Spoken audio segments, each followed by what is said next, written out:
In Book 9 of the Odyssey, when Odysseus lands on the island of the Cyclopes, his men want to plunder Polyphemus' cave and leave, but Odysseus insists they behave as good guests and wait for Polyphemus to return. Upon the return of the one-eyed giant, Odysseus invokes Zeus's hospitality laws, warning Polyphemus that those who do not obey the laws of Zeus provoke the wrath of God. But Polyphemus replies that he does not worship Zeus, he does not follow his laws, and proceeds to devour Odysseus' men. Odysseus' fatal mistake, fatal for his men at least, perfectly encapsulates the blunder of liberalism. He assumed that Polyphemus, who lives beyond the borders of Argive civilization, would abide by the same customs, laws, and implicit moral code which Odysseus himself follows. Instead, he is met by the horrific realization that Zeus's laws are only respected within the bounds of civilization, and beyond that, the cruel law of nature rules where no thing has protection against another, and each devours in order to live. The hypothesis of the modern liberal state is that bringing together people from vastly different cultures and civilizations into one society is not an issue, because liberal morality is universal and self-evident. For example, to the Western progressive, the values, customs, and implicit morals of Islamic civilization appear barbaric and savage, but this is not because Muslims have simply not yet discovered the truth of liberal or Christian morality. It is because they live in a world which is theologically, metaphysically, and therefore morally entirely different from the world of the liberal. In other words, liberalism views itself as correct, true, and neutral, but it fails to account for the fact that it is a morality and culture in itself, based on certain specific presuppositions. To be even more specific, liberalism is a product of and an extension of English culture, with some French influence, and it only functions if everyone buys into its metaphysical and moral presuppositions.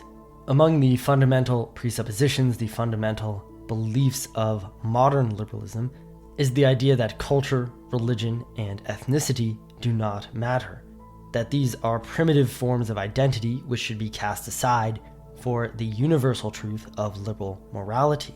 This is the progressive part in liberal progressivism. But these things which the modern liberal seeks to cast aside do matter, and most people are loath to give them up.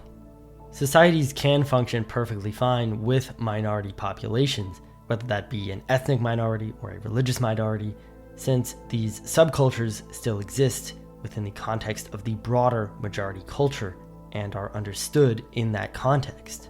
But when you bring enough disparate groups of people together into one country, then it is essentially returned to the state of nature, since every group competes against the others for resources and survival, and no one God, one moral, legal, and social code is universally recognized.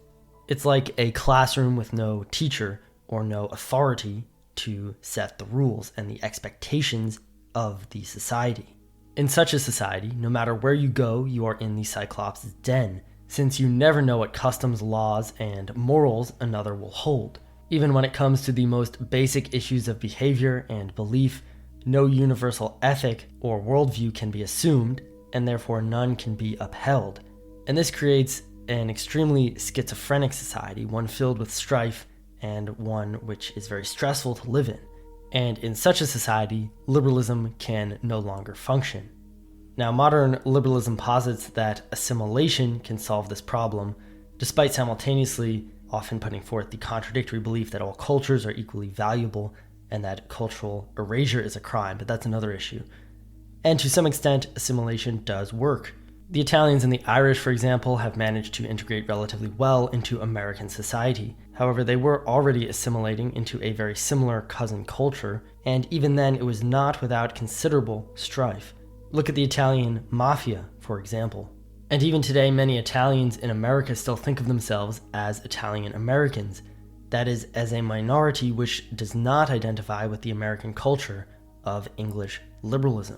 I feel this myself. When I look at American history and culture, It is a British culture, an Anglo-Saxon culture, one which I have a great affinity for, but it is not the history of my people, despite the Roman foundations of the American government. So the basic problem of liberalism is this: for sufficiently diverse groups of people, no one outcome can benefit every group. Therefore, every group brought together under the liberal state is forced to make a choice.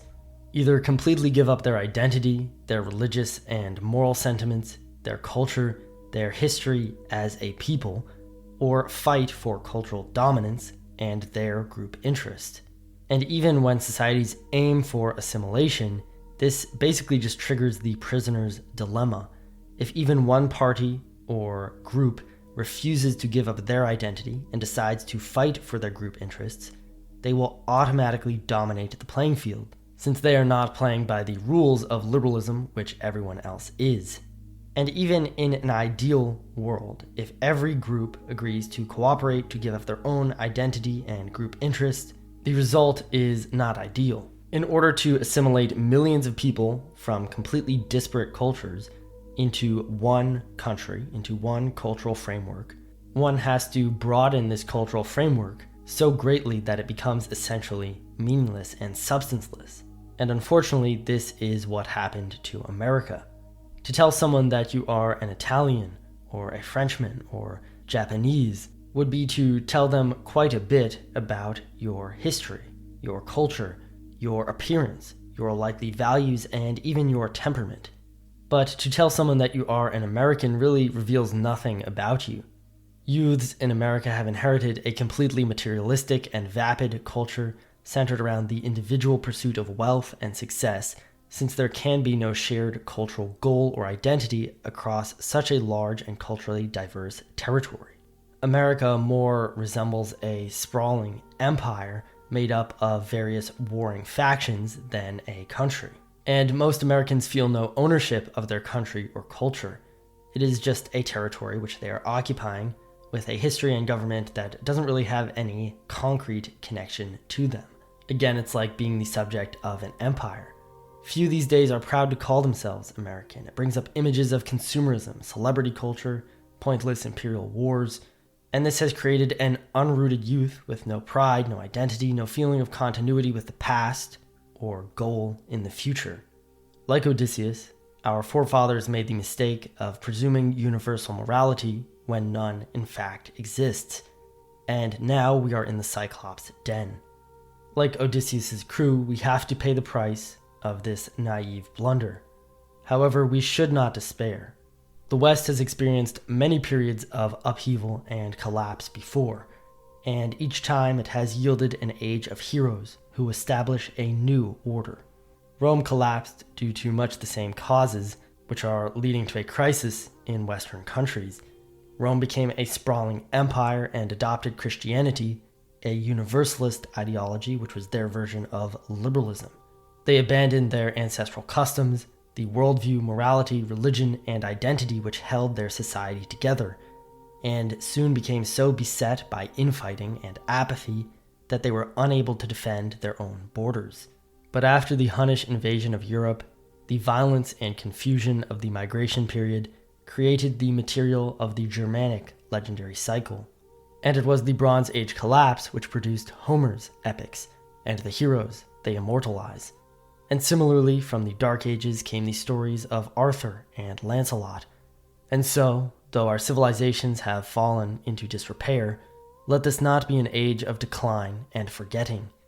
Let this time of uncertainty and upheaval, like Odysseus' journey at sea, strip away what is weak and inessential in us, and reacquaint us with who we really are.